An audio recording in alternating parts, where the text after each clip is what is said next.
A principios de la década de 1980, la familia Garrido, originaria de Madrid, decidió dejar atrás la vida agitada de la ciudad para mudarse a una casa antigua en las afueras, en un pequeño pueblo conocido por su tranquilidad y paisajes verdes.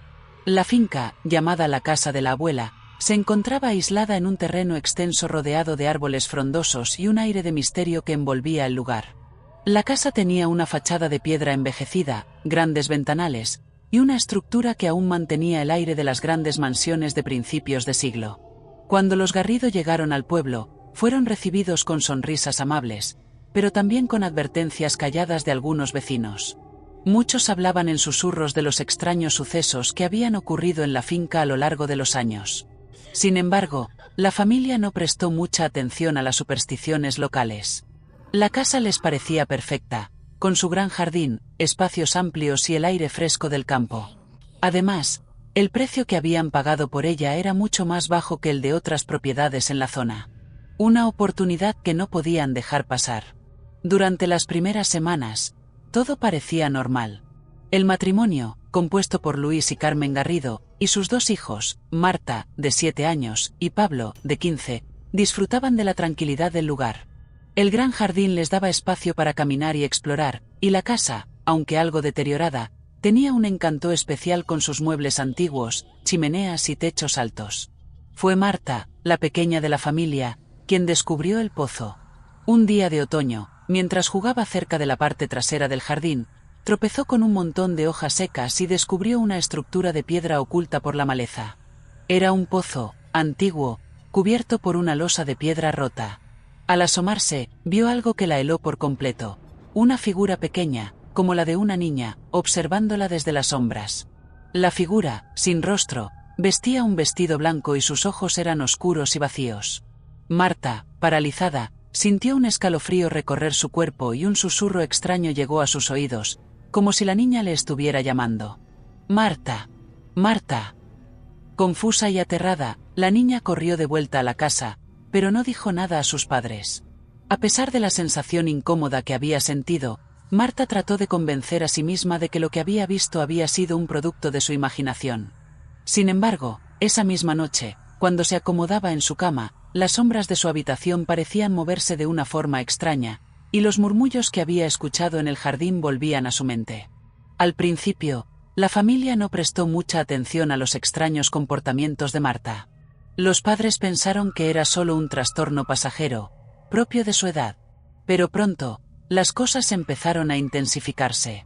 Durante las noches siguientes, Marta comenzó a despertarse en medio de la noche, hablando en voz baja, diciendo nombres que nadie reconocía, y mencionando a una niña con un vestido blanco. Su madre, Carmen, creyó que se trataba de un sueño extraño, pero una mañana Marta apareció con la cara pálida, temblando, y le dijo: «Ella me está esperando en el pozo. Me dice que vaya con ella». Luis, el padre, preocupado por el estado mental de su hija, trató de calmarla, pero algo en su mirada lo inquietó profundamente.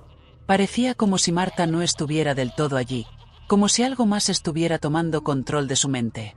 Al principio, pensaron que la pequeña estaba simplemente pasando por una etapa extraña, pero cuando empezaron a ocurrir sucesos inexplicables en la casa, la familia comenzó a cuestionar si había algo más en juego. Una tarde, mientras la familia estaba reunida en la sala, comenzaron a escuchar ruidos provenientes del piso superior, como si alguien caminara por los pasillos. Luis subió para investigar, pero al llegar, no encontró nada fuera de lo común. La casa estaba vacía. Sin embargo, al bajar, Carmen encontró a Marta en su habitación, mirando fijamente hacia la ventana, como si algo la estuviera llamando. La niña estaba inmóvil, con una expresión vacía en su rostro. Cuando Carmen la tocó, Marta la miró sin reconocerla y dijo: «Está aquí. Ella me está viendo». Esa noche, las pesadillas de Marta se hicieron más intensas. En sus sueños, la niña del pozo la arrastraba hacia el agua, la arrastraba hasta el fondo del pozo donde no había luz, solo oscuridad. La niña la sonreía de una manera extraña, como si le estuviera ofreciendo algo que no comprendía. Cada vez que despertaba, Marta se mostraba más aterrada, incapaz de explicar lo que sentía, pero segura de que algo la estaba acechando desde el pozo. Aterrados, los Garrido decidieron investigar la historia de la casa. Lo que descubrieron los dejó helados. En los archivos del pueblo, encontraron la historia de una niña llamada Emilia, que había vivido en la casa a principios del siglo XX. Emilia había sido la hija de los anteriores propietarios, una familia noble que se había empobrecido debido a sus malas decisiones financieras.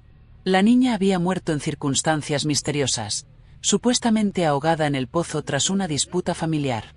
Sin embargo, algunos decían que su muerte no había sido un accidente, sino que había sido el resultado de un ritual oscuro llevado a cabo por su padre, quien había caído en la desesperación y la locura después de perder toda su fortuna. Los rumores hablaban de que la familia había estado involucrada en cultos secretos y prácticas prohibidas. Se decía que el padre de Emilia, desesperado por salvar su alma y su riqueza, había ofrecido a su hija como sacrificio a una entidad oscura, esperando que esto lo liberara de su sufrimiento. En su locura, él mismo había matado a su hija en el pozo, y desde entonces, su alma quedó atrapada allí. La historia hizo que los Garrido se sintieran aún más incómodos en la casa.